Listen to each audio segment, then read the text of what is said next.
कांग्रेस सांसद इमरान मसूद ने कहा, मुझे समझ नहीं आ रहा कि क्या हो रहा है। सेना ने बहुत बहादुरी दिखाई और दुश्मन को कड़ा जवाब दिया, लेकिन अचानक एक तीसरा देश युद्ध विराम की घोषणा करता है में नहीं आ रहा और हो क्या हम रहा भी है। युद्ध विराम पर सहमत होते हैं। सेना ने ये जिस स्पष्ट प्रकार से नहीं है पराक्रम कि दिखा क्या करके हो रहा है। दुश्मन के दांत उसके घर में जाकर के खट्टे कर दिए और अचानक एक तीसरा मुल्क बाहर से ऐलान कर दे कि मैंने सीज फायर करा दिया और उसके बाद हम भी कहें कि हमने सीज फायर मान लिया, तो समझ में नहीं आ रहा हो क्या रहा है। पाकिस्तान एक धूर्त मुल्क कंट्री है, वो कभी सच नहीं बोलता है।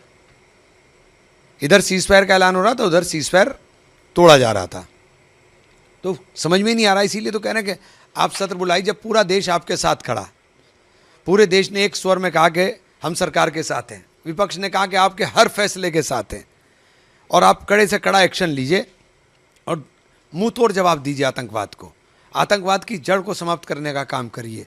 बार बार हमने ये बोला, बार बार हमने ये कहा, और अचानक ये इस प्रकार से अमेरिका डोनाल्ड ट्रंप साहब ट्वीट कर करके कहते हैं कि साहब मैंने मध्यस्थता की और रात भर और दोनों को मैंने कर दिया, और सुबह को फिर एक और ट्वीट करते हैं कि हज़ारों साल पुराना कश्मीर का मसला भी मध्यस्थता के माध्यम से, तो क्या हमने शिमला समझौता तोड़ दिया? कश्मीर हमारा था, हमारा है और हमारा रहेगा। मुझे नहीं लगता कि कोई हिंदुस्तानी कश्मीर के ऊपर कोई कंप्रोमाइज़ करने की बात भी सोच सकता है।